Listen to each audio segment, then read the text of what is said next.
The problems that I face today at work are a million times different than the problems I faced a year ago, 2 years ago, 5 years ago.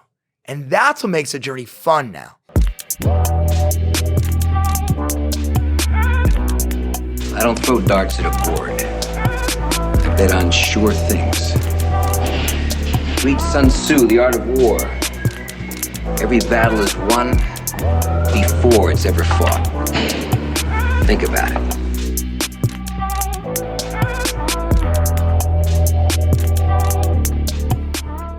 Welcome to another episode of the Profitable Property Management Podcast. I'm your host, Jordan Muela, and I am jumping in with my man, Jayson Yoss. Super excited to have you in the house. Thanks for coming on the show. Hey, Jordan, thanks for having me, man. It's been a long time. I'm glad we got to catch up here in beautiful Vegas. Long time coming. We've known each other for a while. Yep. Why don't you back up? You tell some of the history, man. How did we meet? What's some of the story? So most of the story is maybe 10 years ago. There was this company that was getting leads for you. So that's where it started. And it's my property. Yeah. You're taking me back. Yeah. So that's my first meetings. And then after that, I got circled back to like, hey, there's this new platform called Lead Simple. And it was like, okay, this makes sense. And then after that, it was like, hey, how are you doing as a business? And it was the first time somebody actually asked me that question, like how, and I was like, man, this is tough.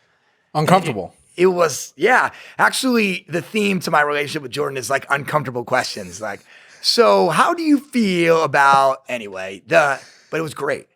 That's how we came together. And then you helped me kind of take that different approach. Where in property management, nobody really talked to us business owners about like, hey, you need to be in the black. And here's a roadmap of how some other of us are doing it. And come on, join the team. There was very few of us in the beginning. But that's how we really started working together regularly. And a couple years later, here I am. Business is fabulous. I'm so lucky. I have great mentors. I consider you a top mentor and coach. So Thank you. Really appreciate all that. You're kind. But this is actually the first time we've ever met in person. You don't get out. You're not like a trade show junkie. Nah, yeah, I'm not. This is my first one. It's my first time at NARPM. First time ever going to like, I would get to like, come to us in Texas. We're going here. We're meeting there. Oh, we're down the street in San Diego. And I'm like, I'm not going to leave the lab. But I will give a shout out to Jeremy Pound's team over at Rentscale. They like Jen, Drea, they were like, you're coming. You're with Second Nature. You're with Rentscale. You're with all these groups. You need to come to this event. And so happy to be here. And then of course I was like, wait a minute, Jordan's here. I gotta see Jordan. So that's what brought me to your door here. And thank you for having me on. Thanks for connecting. And thanks for 10 years worth of trailblazing in this business. I mean, so many of us, we're stoked to be able to look back. And when the industry was kind of in an infancy, when you were just like a realtor who happened to do rentals, and now we're professional property managers whose sole focus is on property management. Oh man, I appreciate that. I'm still trying to figure it out one day at a time myself here. It still feels early days. But I recall that the conversations that we had early on were stimulating and interesting to me. And that's what I need to show up at my best, is to be in a conversation where I'm not quite sure where it's going to go. My recollection, particularly on the temperament and the emotional tone of the conversation, is that there was some stress, there was some strain. And the way I would put it, I had a coach and mentor that says the problem has to be ripe enough. Right. There are certain problems where it's obvious that's broken, but it's not quite ripe enough for somebody to want to do anything about it. Tell me about the ripening of the challenges that you were facing in your business before having some breakthroughs. Where were we at? So I think I have, and I don't have them on today, but there are some socks that Jordan, one of his company's profit coach, came out with, and they say profit over doors. And that's a mantra. But before I looked at it the other way, it was doors over profit. And you had a lot of doors. I had a lot of doors. I had a lot of doors. And we were the cheapest company or the least expensive company in 3 markets. Probably a connection between those two things. That's exactly correct. And it got to the point where I was maxed out of my business line of credit. I didn't know how I was going to make payroll. And I had talked to Jordan before and I was like, what do I do? And he brought me in. You brought me into one session. And like you went around the room for a little, going through these business owners. And again, it was small back then. And then you asked a question for me, like, we'll go over what you're charging and things like that. And, I gave them out and you're like, well, I notice you're not charging this or that or anything. And I'm like, well, can't do that in my market, right? And it's funny to hear that because everybody who first gets into the coaching says, well, I can't do that. I can't charge that. And then you ask the group, hey, raise your hand if you're charging this or if you're adding these services, if you're doing these. And everybody raised their hand. And I was like, I don't know if I can do this. I don't know if and you helped me get the right mindset, come up with a plan. I went to work immediately, and in a couple months, I brought the team in and we made a change. And we went from almost about 2,000 doors, and a couple months we started implementing changes that help our business go from being in the red, from drowning, to being a profitable company, being a company where even though there's daily stresses in running a property management company and having employees and trying to make sure we serve both clients and tenants' needs, but it's a job. It isn't my life. And I'm able to provide good value and good service to all those people, employees, clients, tenants. And I can go home at the end of the day and I don't have to worry about there being no money in the bank account, me worried about how am I going to make payroll. And more importantly, I think this is the most important thing. Like, I have a whole group of colleagues out there who go through these same struggles every day. And they've helped me know that when there's a problem, I can reach out and say, hey, how are you guys handling this? Where before I was like my own island. I was the only I could know how to fix things. And so that is how it started for me. That's how it started to change. Now that's 3 years ago, at least 2019. But that's how far we've come in just 3 short years. Was there some cognitive dissonance for you at the point that your company was shrinking and contracting, which is what's really not typically supposed to happen, and yet the profits are increasing? Was that a little bit of some adjustment? It's kind of weird in some ways, no? You're so right. So at first it was the initial, like, people when you raise your rates. And again, I'm not talking about it being out of control. We're providing wonderful value service, but we had to actually get paid for that. So we did lose clients through some attrition. And in the beginning, it was like, this is for a good reason. But you're right. Eventually I had to say, like, well, I'm losing a lot of these properties. What else are we not doing right? And it was a catalyst to be able to do two things. One, look at the bottom line every month, because that's the health of my company. When I noticed it wasn't red, it was black, and then it was a lot black, that was the first metric, like, okay, we're doing something right. And then the second metric was, we noticed that we shed a lot of clients who were not the right fit. And so we got down to about 800 doors. It was quite a shock, and it didn't happen all overnight. But that focus of the clients now that we have, man, we can give them great service and they actually appreciate it. And the balance sheet, the numbers match where we should be. And so those two things kind of broke the mold between, like, well, I don't have 2,000 doors. Yeah, but that's not that. At the end of the day, that isn't the number one benchmark to having a healthy company, to running a successful property management firm. So I want to make sure we're really dialed here, because somebody is going to hear going from 2,000 doors to 800 doors. And that's not the sales pitch most people are looking for. Right. What happened to profits? Would you say profits doubled? What was the movement in the bottom line? Well, I'm sure, if you don't know Danny from Profit Coach, Danny will tell you, he'll pull out my numbers and say, I think you were at a negative 7% profit, and now we're, a 20% to 25% profit company. So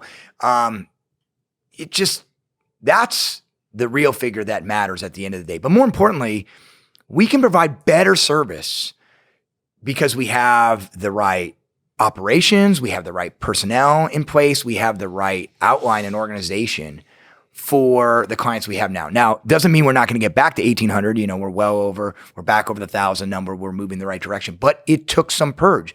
And it wasn't just pricing. It allowed us to look at other things like, well, what are we doing operationally? What are we doing expense-wise? I gotta talk to some of my business owners out there. Like, Are you afraid to look at what you're spending every month, what your expenses are? I bet you right now you can go in and find 5 to 10% just like that. But if you're not looking at that, if all you're concerned with, how many doors are you going to bring in this month? You might not be as successful as you think you are. And part of what you're talking about is your personal focus. Right. What you pay attention to is what improves. Right. Most entrepreneurs struggle with finances. They're Yeah. not accountants. They didn't get a financial education. I certainly didn't. Absolutely. And it's unpleasant. It's not satisfying. There's juice in a lot of areas of the business. Spreadsheets aren't one of them. Talk to me about your journey personally of how you relate to finance and how that's changed. You could have said it better. I couldn't have said it better myself. I mean, it scares me every time I got to look at. But Danny and Dave and the gentleman at Profit Coach just telling me at a minimum you got to be in there at least once or twice a month to just know where the numbers, where they're going. So it's a mindset focus. I don't do the sales. I'm not the business development manager of my company anymore. And the reason is because like I love that. That's easy. Like I'll take that role in a second.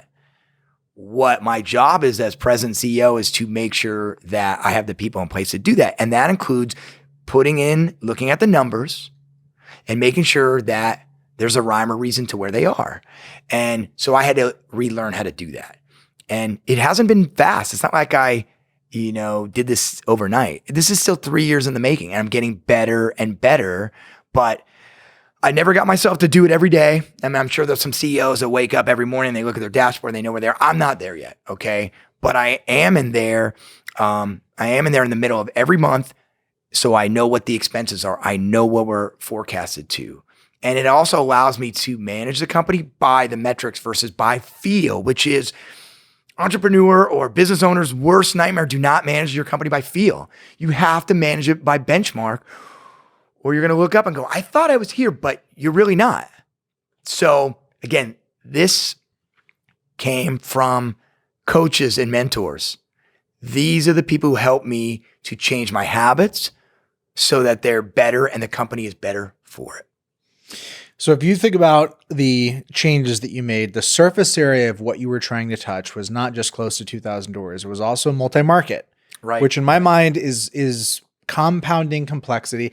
Yeah. And I don't know what the drive times were. What were the markets? What was the proximity? How did you decide to do that? And what commentary or feedback do you have for somebody that's thinking about, maybe dreaming about a multi-market scenario? So this is the great question. I was on NARPM, Nevada, and NARPM Las Vegas talking about this as well. It is extremely difficult to run multiple markets, let alone multiple offices, okay? Those are difficult tasks. So number one, how did I get into it? I was in the military. I was moving a little bit, and I just kept everywhere I went, I added another office. I don't recommend that as a Best practice? Yeah, that's not the best way to do it. And I never wanted to give it up. I was like, well, I don't want to give up these markets because I've started them. I've got some skin in the game. So we've had to learn to adjust. And there are days when I'm like, if I had one market, I could be the master and I could do much better in one. And that might be true. But the fact is I have 3 and I had to learn how to best grow 3. So if I was talking to another property management company owner and they wanted to move into another market, the first thing I would say is, look, I would try to stay close to home first. You don't have to go state to state. We are in Las Vegas, Nevada. We're in Phoenix, Arizona, and we're in San Diego, California. Yeah, it's the Southwest, and it's not far of a drive or a flight, but it's also not the same as if I was in San Diego and Orange County, right up the road. So my first advice would be is pick a market that is somewhat closer. So if you have to be there, you can. If you want to use redundant tactics like one, receptionist for both offices or a manager to cover down, it's a little bit easier. Okay, so that's number one. Number 2, try to find and cut out redundancy. People think that you need to have a receptionist at every desk. And in today's world, it's why. You could have one receptionist. She or he could even be a remote team member answering all the calls for every office in one place. This is an example of trying to cut out redundancy because the initial thought is, oh, I'll have one in every office, one of each in every office. You don't need that. And that line of thinking will make your expenses go very high.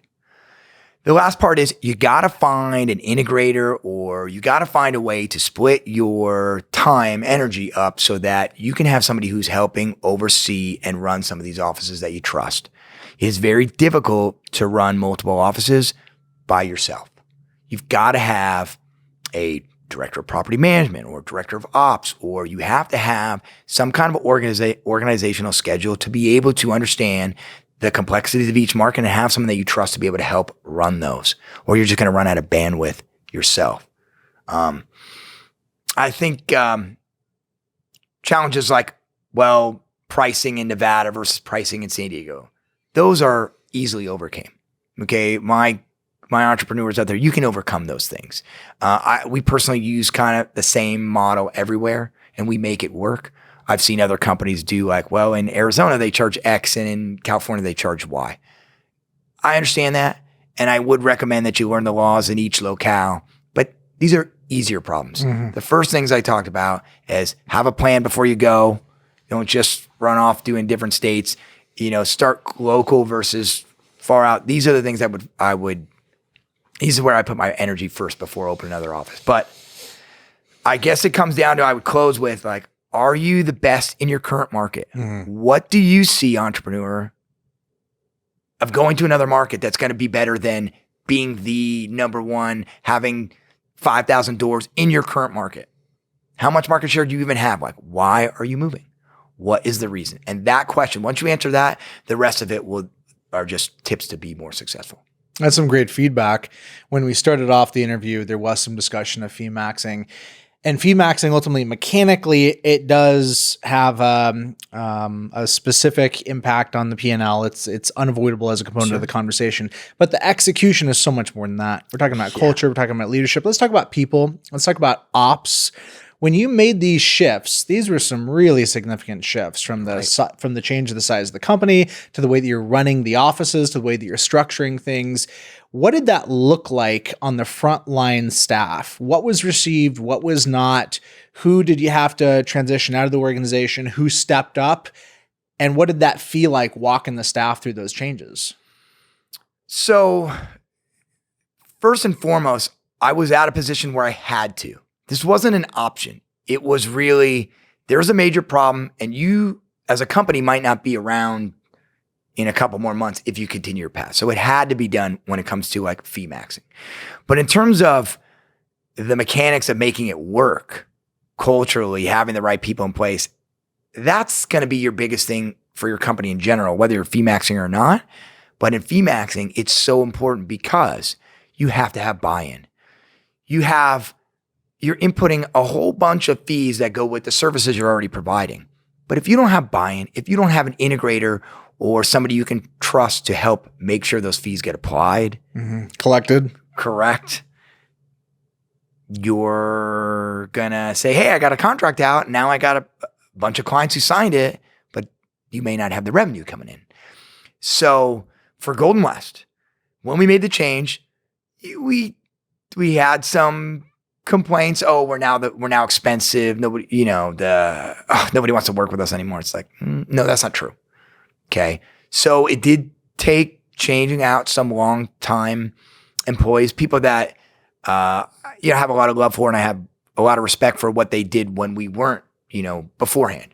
But I had to make a change. The biggest change came with my integrator, my director of operations. So the one I had, great lady, was with us for 5+ years, but just was like, I don't really, I'm not going to enforce any of these fees. We're just going to, it's difficult. And she wasn't ready to have those difficult conversations and train the staff to have them. So, we parted ways, and that was tough because after 5 years of relying on somebody who was number two, I had to get someone else to do that. And I was not sure. And I actually reached out to you and said, Jordan, what do I do? And you gave me that like, hey, not everybody's going to be along for the ride.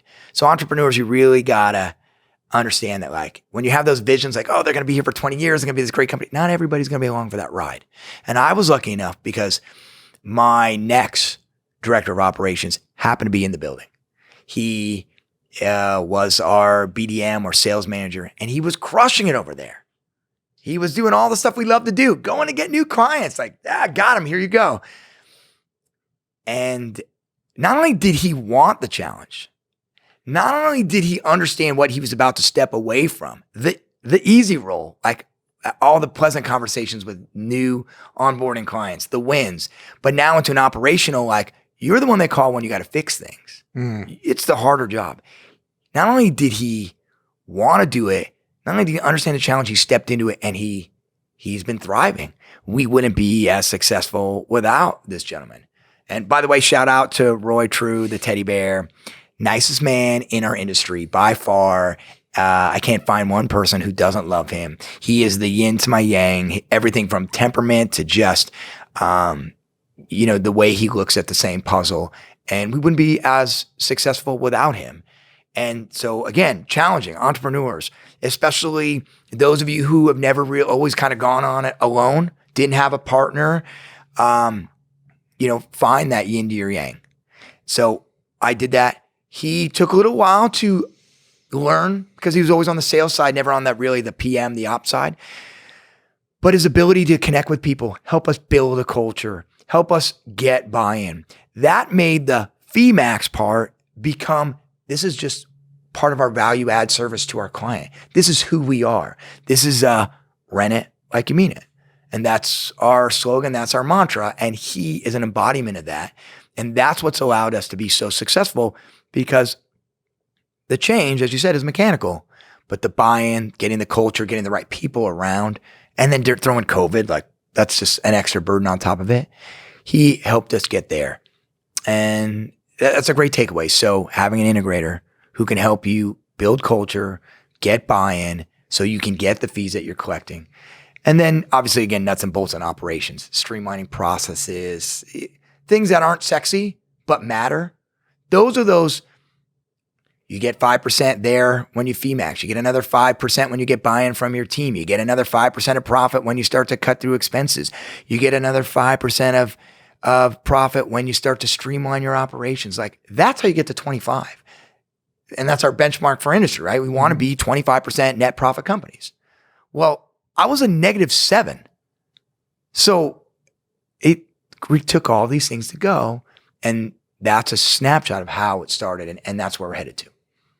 It's unusual to take somebody from a sales BDM role into effectively a COO function. I can't say I've seen that many times. I love that that's been effective for you. Right. Talk to me more about the integrator dynamic, specifically around where your focus is and the ways that you protect your focus. What I find and what I experience personally is that the things that I have proximity to, I pay attention to.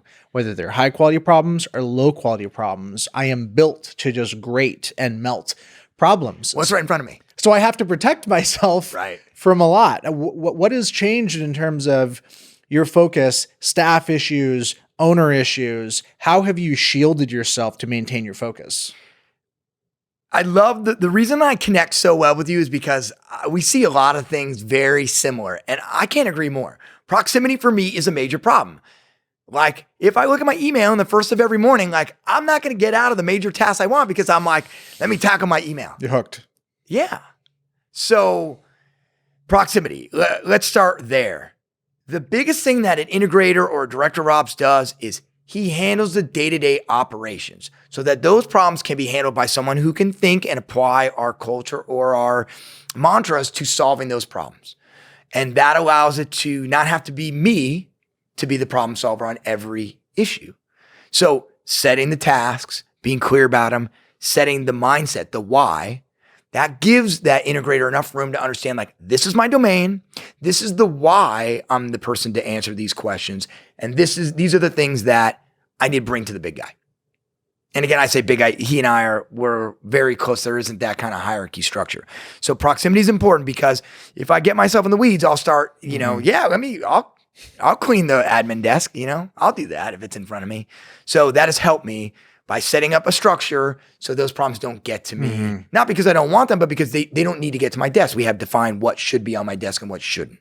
That's number one. Number two, find your yin to your yang. Like find somebody who understands and sees a problem or sees what success is from a different angle, because they're going to tell you, or they're going to be able to help you forge another way to hit those good levels. whether it be solving a problem or achieving success, their outlook is something that it's just a different perspective, and you need that. So again, I know what I do well. I love the sales component. I don't do very well down in the weeds on detail-oriented operation stuff. And it caused me, when I was, to be not the best leader.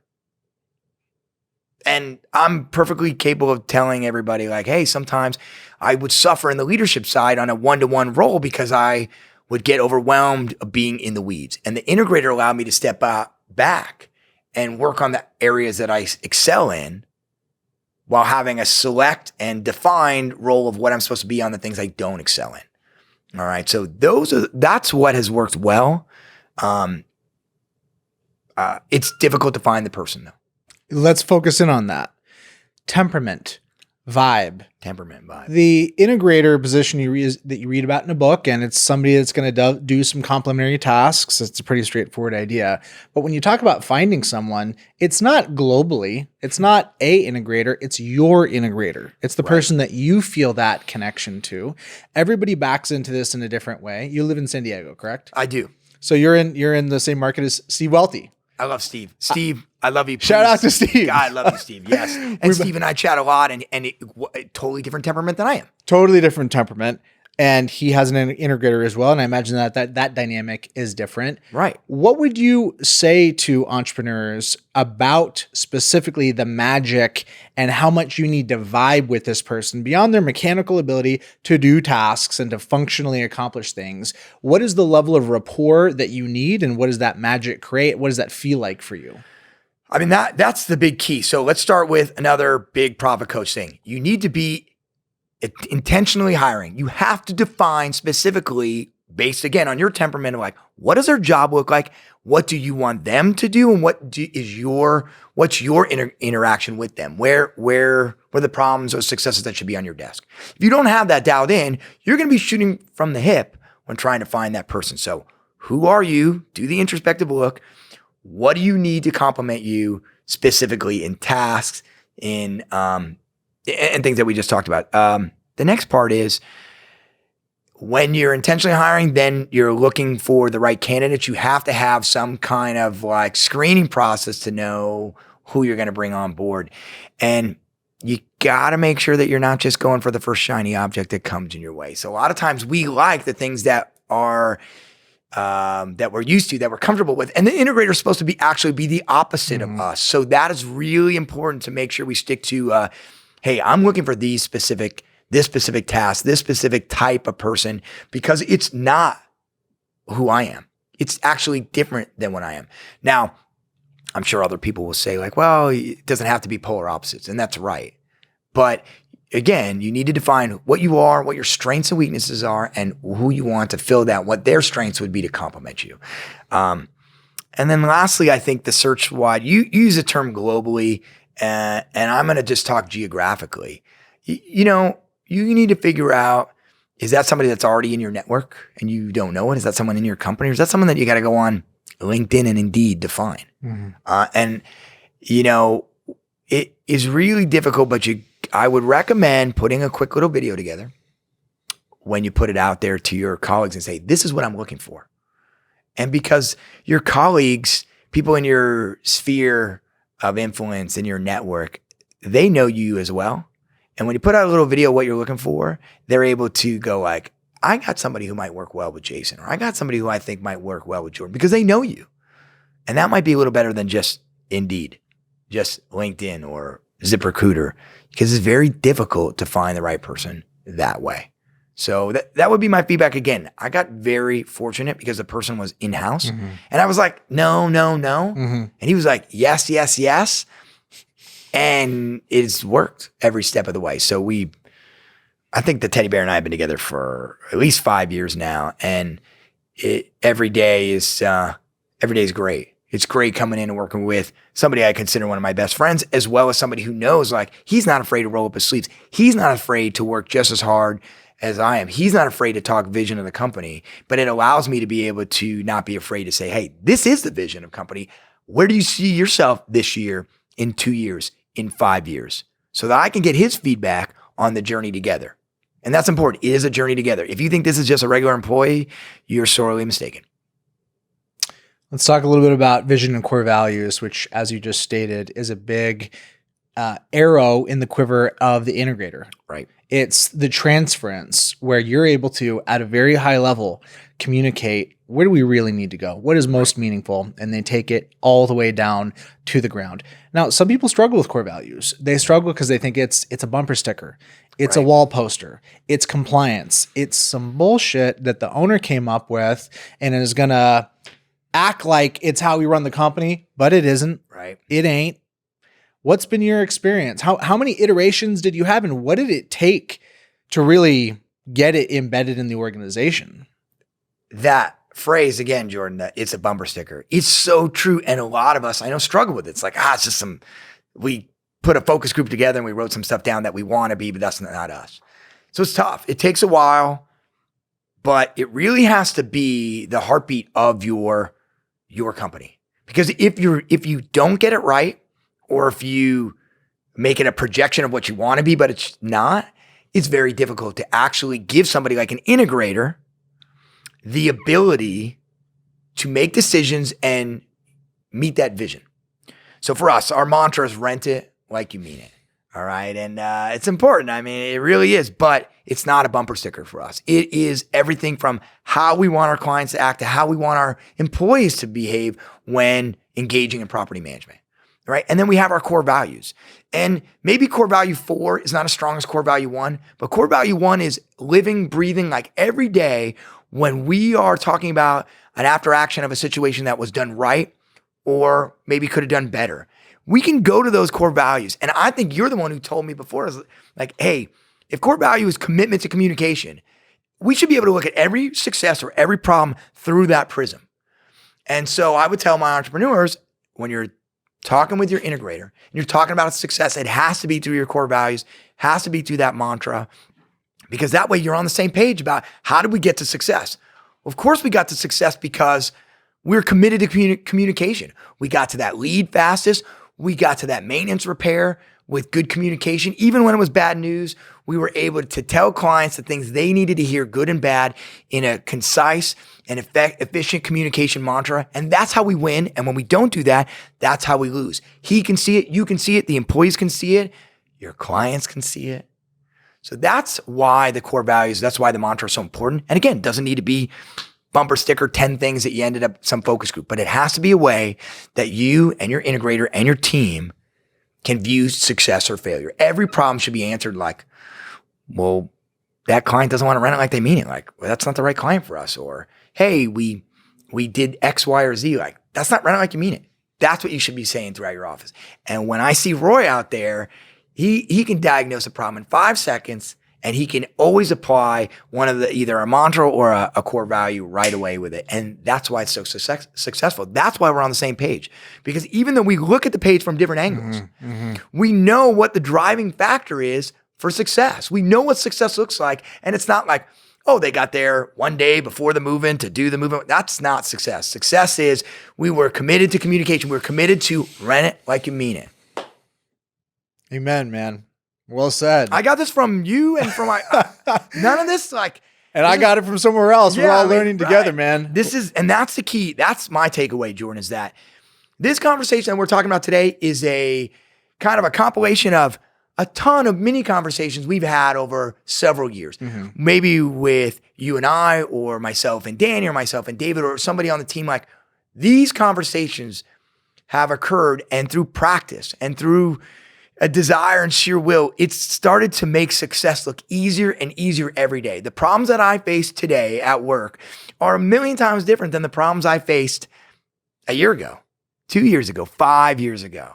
And that's what makes the journey fun now, versus like when I was like, I don't know how I want to make payroll next month. It's amazing to me the degree to which progress defines how you feel about the exact same amount of effort. Same amount of effort, things aren't going well. Man, it's tough. Yeah. This sucks. I don't want to be doing this. Yeah. Same amount of effort. You're crushing. This feels good. In cycling, they say it never gets easier, but you go faster. Yeah.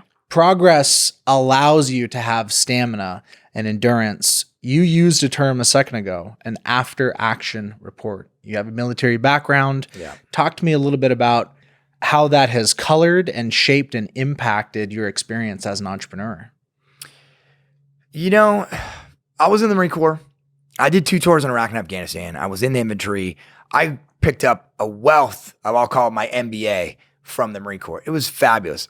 I also got some negative, real world business acumen from the Marine Corps as well. I came out as a first A grade micromanager. Okay. I came out as somebody that didn't take failure as well as I should in stride, like I'm supposed to. I took a lot of things too personal, but at the same time, there are things like, both myself and the team members that we've gathered in our culture, like, we'll work harder than anybody else. We'll work more efficiently than anybody else. We're not here to play games. We're not here just to be in the office, But we want to provide as much value in whatever we're doing. All right. And so I got a lot of that from the military. But one of those things, after action report, after action of an event, instead of finger pointing, hey, give me the breakdown of what you saw happen. Instead of me jumping to conclusions, I want to see what you saw. I want to see how you viewed it. And then we're able to step back and really look at problems like, well, does the training really cover that? Did they just not follow the training? Or was it like, hey, maybe the training needs to be updated? Like, what were they thinking, especially in issues where you have someone in a decision-making role? You cannot be successful if you have employees that aren't decision makers. That means you or your integrator will be the only decision makers. That is not a recipe for success, in my opinion. So the after action allows us to diagnose what were they thinking, what was their thought process when something took place. And then it's able to much easier to peel back and go, what do we need to fix to prevent that? Again, not just, like we moved them in without doing an inspection and now the house doesn't look good. Great. That's a symptom of the bigger issue that needs to be tackled. So when you have something major that comes up, you have to have some kind of mechanism in place to do a review. And if you're really good, that mechanism isn't at your CEO level, or you have things that are at the CEO level, but you have to empower your team to be able to get comfortable and get used to doing that. Okay. If not, it just becomes like, what do I care, man? So-and-so will take care of her. So-and-so will tell me what I did wrong. And you want to get away from that mindset. The best company cultures have thinkers on their team, lots of thinkers. And to be able to make sure that the thought process is in the right place and after action is a good example of how to do it. But if you make it a finger pointing or a throw nonsense, shame fest, it's not going to achieve its appointed goal. So, what about hierarchy? Talk to me about hierarchy, about what it was like in that environment versus what you've learned about the degree to which to enforce hierarchy and the degree to which to embrace a more flat structure. Where are you at today on that? So 2 things I'll say about it. Number 1, I didn't realize this until later on, but in the military or in the Marine Corps, you have a rank structure. But the truth is that chevron on your collar, that shiny stuff, doesn't earn you respect. Just because I'm an officer and you're an enlisted doesn't mean that you're going to buy into what I'm saying just because I'm higher ranked than you are. So it's important to understand in any structure that you have in place, just because you're the boss they'll do it just enough to not get fired, but it's not going to be the end state that you want. So that's number 1 in terms of like hierarchy. Number 2, in terms of, do you want a flat model? Do you want a tiered structure, middle manager structure? There are a million ways to skin this cat. I have people that I look up to quite a bit. Matt Tringali, for example, is somebody who the first person I saw using like one manager and like 50 RTMs, I was like, wow, how could you do it that way? So there's a million ways to skin the cat. I would tell you that for us, I want a few key individual decision makers, thinkers that can integrate processes. And then I want people that are able to learn and make a process efficient. All right. And their ability to be able to understand and make a process efficient helps us see who's ready for the next roll up. Hiring within, promoting within is such a great thing to do. So however you cut the hierarchical structure, okay, number 1, without buy-in, without the why, you can tell people what to do, but it's not going to happen very well. And number two, you need to think about a process where there are key individuals who can think and help solve problems, and then there are people who can efficiently run processes. And the way you promote from within, or people can do their task and they can do it well, then let's see if they can go to the next level. Can you transition from a process to a thinker? Thinkers, can you come from individual thinking, maybe a department, to multiple departments, things like that. Where do you position the thinking and the control of processes? It can exist on the front lines and anybody could change processes at any times. Right. It can be consolidated just with the CEO. Where are you at in terms of where that locus of control exists? I'd like to say that it's top-down direction, bottom-up refinement. Okay? So I can say, this is how we're going to approach renewal process, like renewing a lease, for example. Okay. And I can work with my team to create a training structure, and I can use a lead simple or some kind of task structure to make sure they have the appropriate process, tracker checkup in place. But the truth is, the people on the ground who do it every day, they're the ones who are going to be able to push the information up like, hey, it would be more efficient if we did X. It makes more sense to do Y. And you need to be able to have a set time frame or mechanism that you ask them. If not, you're going to go weeks or months or years ago. And like, why didn't you tell me that doesn't work? It's like, well, you never asked. You never gave me a door to open up and go, stop sending these things out 120 days before renewal. Nobody even answers. Let's do it 90. You never gave me the impression that you wanted to hear my feedback. That's correct. So back to, I'm not a process person, but it is what has helped us be more successful. That's profound to me. You are a successful guy running a successful company, and you're saying that you're not a process person, but you're still benefiting from it.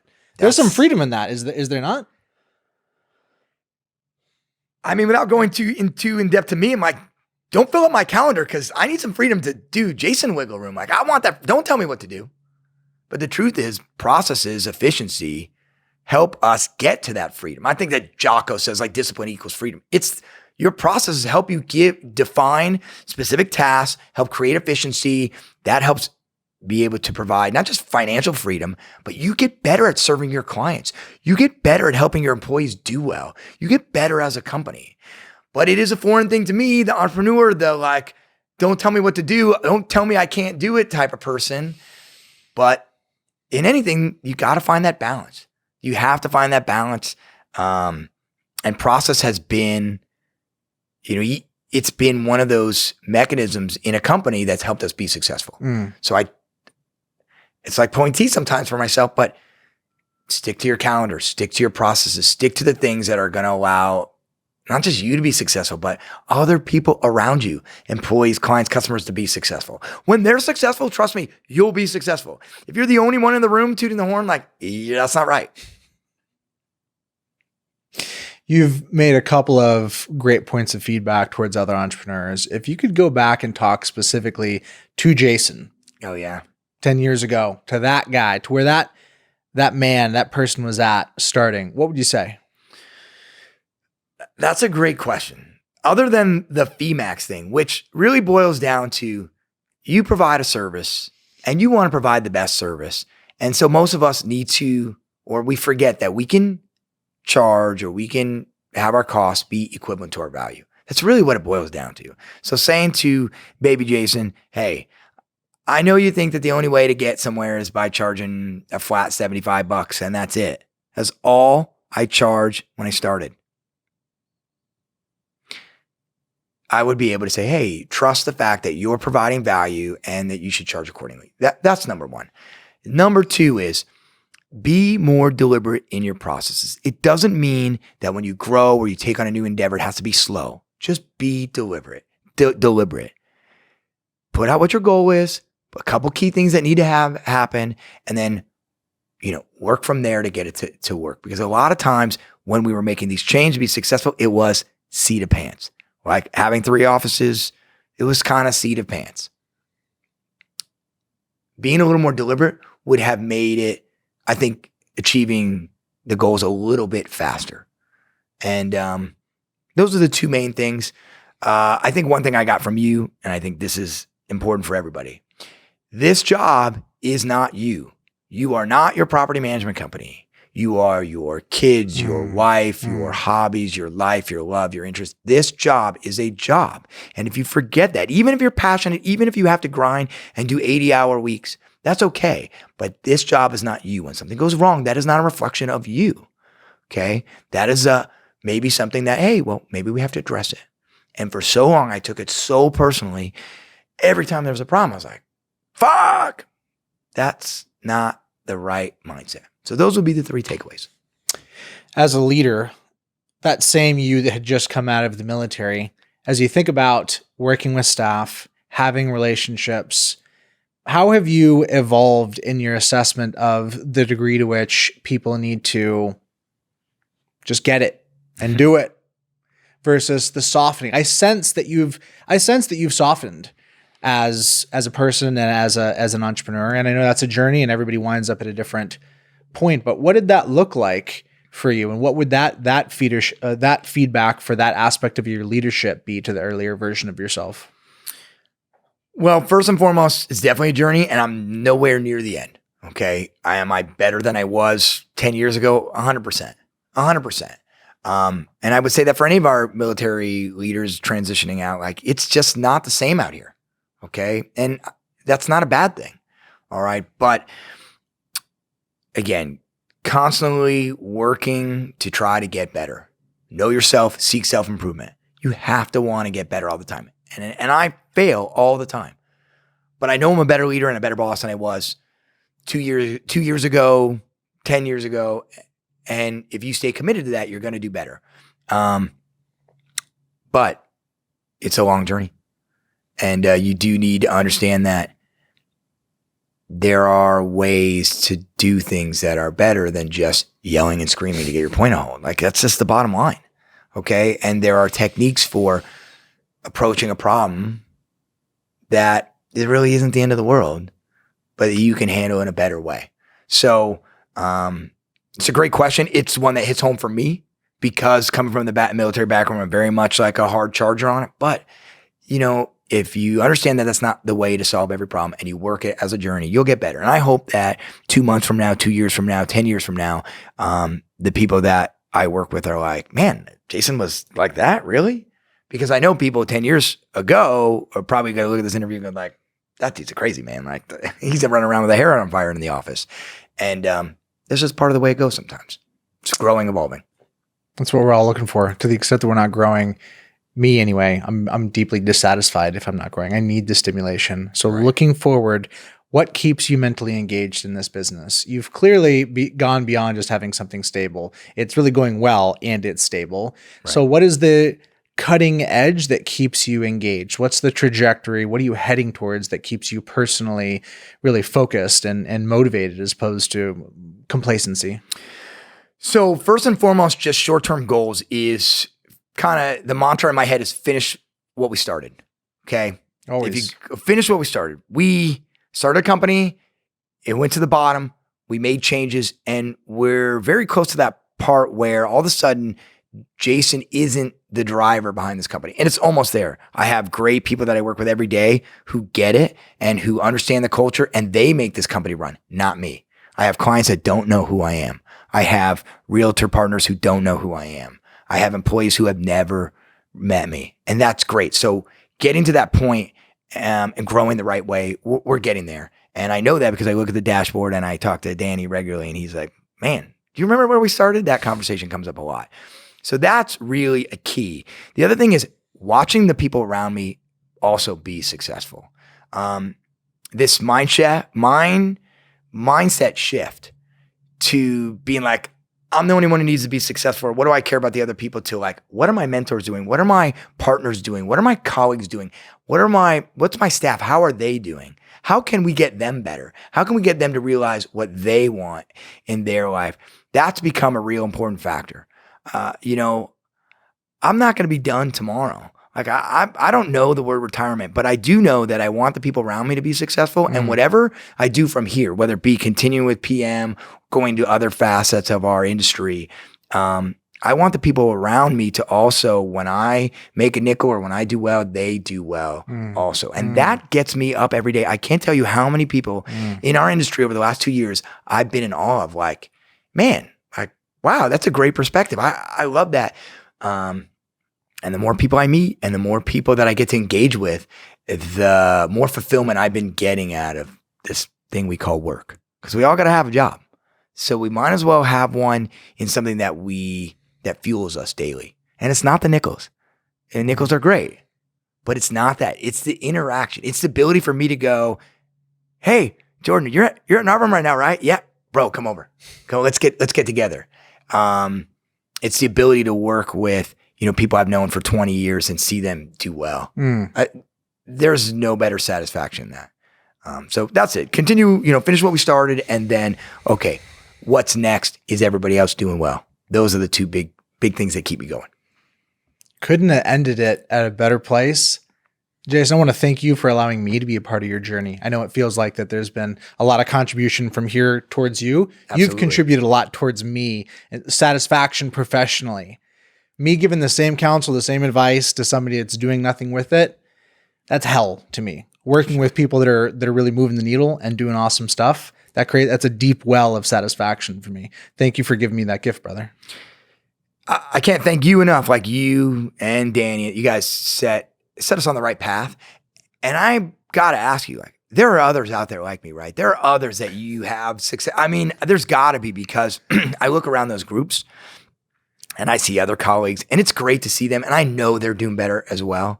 So yeah, what you've done with us is great, but I know you've done it for other entrepreneurs who sit in the seat and have other great stories to share with the rest of us because of people like you. So keep it up, my friend. Keep doing what you're doing. I love it. Thanks, man. I'm paying it forward. And I expect that everybody listening to this that has the opportunity to do it to somebody else is going to do the exact same thing. And that's what makes the world go round, man.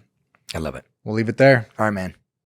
Hey guys, quick message on the Lead Simple front. We are hiring aggressively into a bunch of different roles right now. Head of customer success, finance and accounting manager, customer implementation pilots, customer success associates, software engineers, all over the place. So my question to you is, do you know somebody?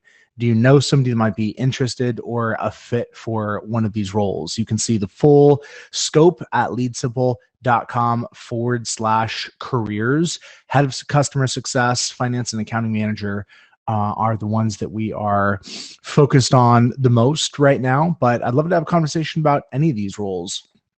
So if you have questions, you can email me at jordan@leadsimple.com to understand the scope, the depth, and to know if anybody in your network might be a fit.